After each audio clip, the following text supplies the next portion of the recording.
Bonjour, j'espère que vous allez bien. C'est Nine Paul pour la Minute de Leadership. Le thème qui va nous encourager pour les jours à venir est les différents types d'intelligence, ou que dirais-je, les différentes formes d'intelligence. La première forme d'intelligence est l'intelligence logico-mathématique. Oui, l'intelligence des petits génies, l'intelligence des personnes qui sont tellement calculatrices, très fortes à l'école dans tout ce qui est matière scientifique, tout ce qui a trait à la biologie, sont des personnes qui sont très radicales, des personnes qui fonctionnent avec des résultats, pas avec des pensées, mais avec des faits.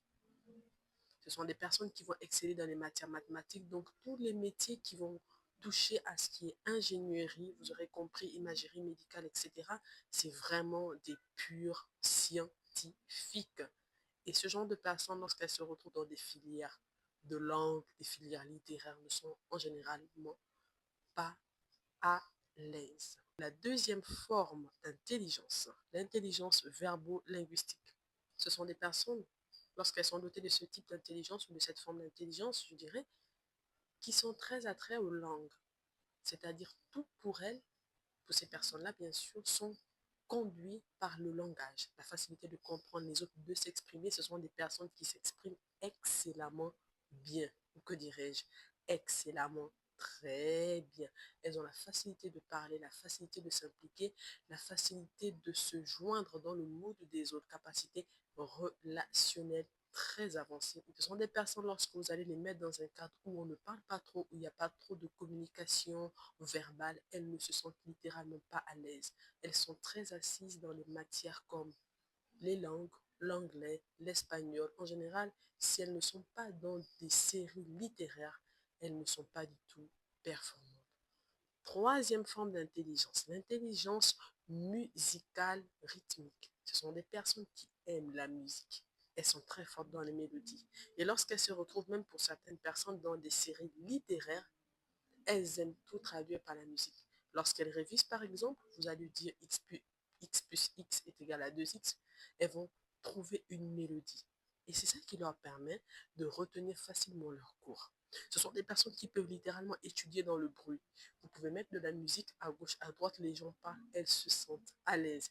Ce qui est différent pour les personnes qui sont dotées d'une intelligence logico-mathématique. Ce sont des personnes qui aiment chanter, qui aiment tout ce qui est musical, c'est-à-dire tout ce qui donne du sens, qui donne du rythme, de la cadence, du mood, du mouvement au corps, elles aiment et elles ne savent pas étudier en général dans le calme. Quatrième forme d'intelligence, l'intelligence corporelle kinesthésique. Tout a trait au toucher. Elles retiennent par le toucher. Elles donnent de la forme. Peu importe l'endroit où vous allez les emmener, elles sont aptes à modifier les choses. C'est-à-dire, ce sont des personnes, vous allez en général les trouver en train de toucher. Elles étudient deux fois avec un crayon. Elles ont tendance à taper sur la table, à avoir des feuilles, à toucher. Il faut le toucher, littéralement. Leur corps est en mouvement. Elles ne peuvent pas être figées. Elles débordent d'énergie en général. Et ce type de personnes-là, ou ce type d'enfant, si vous les avez, que vous le laissez dans un endroit fermé où il n'y a pas de musique, il n'y a pas de cadence, on ne peut pas toucher, on ne peut pas parler, on ne peut pas faire autre chose, elles se retrouvent littéralement bloquées. La cinquième forme d'intelligence visuelle spatiale. Alors ceux-là, ce sont des génies dans l'architecture, la décoration d'intérieur, la géologie, mais ils sont incroyables, ces humains, comme ça que je les appelle. Ils ont la possibilité de vous regarder, de regarder un problème qui ne trouve pas solution et de dessiner. Tout pour eux passe par le visuel. Comme je vous dis, ils ont un sens de l'imagination très poussé. En général, ce sont ce genre de personnes qui créent des bateaux, qui créent des voitures, qui dessinent, comme je le disais tantôt, des architectes, des géologues, créer des routes, faire toutes sortes de dessins, des appareils médicaux. Ils sont dotés, et même dans le monde séculier, tout ce qui a trait au stylisme, à l'idée de coiffure, des couleurs, l'agencement de tout, ce sont des personnes qui sont dotées d'une intelligence visuelle spatiale. Là où tout est informe et vide, elles arrivent à créer quelque chose de formidable. Sixième forme d'intelligence, intelligence interpersonnelle, qui permet au jeune ou à la personne d'être équilibrée lorsqu'elle est entourée. L'interpersonnel tendance à recueillir les idées des autres. C'est-à-dire, c'est à partir du mood, c'est à partir de la communion fraternelle qu'elles trouvent leur voie. Ce sont des personnes qui difficilement restent seules. L'intelligence interpersonnelle l'amène à collaboration avec les autres. C'est une intelligence lorsque votre enfant-là maximisera le temps à étudier avec les autres. Lorsqu'il y a un problème, à demander à l'autre qu'est-ce que tu en penses, qu'est-ce que tu as fait, et à partir de ça, le génie qui est en lui se révèle. Donc, si vous isolez votre enfant, comme on aime bien le faire, travaille seul, etc., il a du mal. Ou des enfants qui ont besoin d'un répétiteur, parce que tout se passe dans la communion interpersonnelle, donc avec les autres. La septième forme d'intelligence, l'intelligence intrapersonnelle, ce sont des personnes qui connaissent, qui reconnaissent, qui maîtrisent, qui confirment et qui attestent leur capacité. Elles sont conscientes de qui elles sont et de l'intelligence qu'elles ont. Elles peuvent tout à fait travailler avec les autres, tout à fait travailler seules, parce qu'elles sont conscientes, elles ont le désir d'apporter. Quelquefois, ça peut virer vers de l'orgueil parce qu'elles sont conscientes qu'elles ont du potentiel.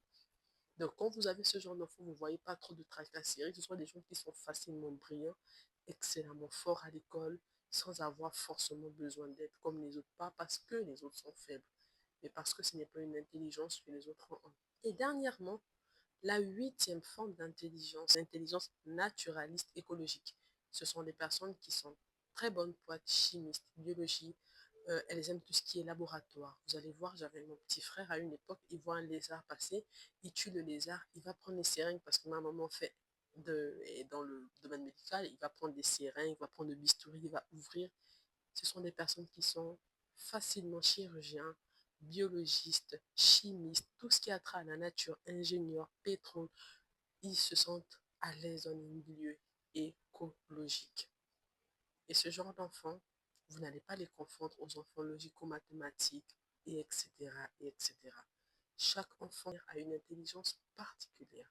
Et vous voyez, c'est très développé en Asie, en Europe, en Occident, c'est très, très développé. Ce qui fait que les enfants très tôt arrivent à développer leur talent ou à étudier dans les bonnes conditions. À côté de ça, ils deviennent les meilleurs dans leur promotion et de leur génération. Il est important que chaque parent découvre le type d'intelligence de son enfant et permet que l'enfant puisse également se déployer et être la meilleure version de lui-même. En général, en Afrique, on a deux séries. On a trois, je veux dire, littéraire, technique et scientifique. C'est vrai que le technique touche un peu du scientifique, mais ce n'est pas vraiment la même chose.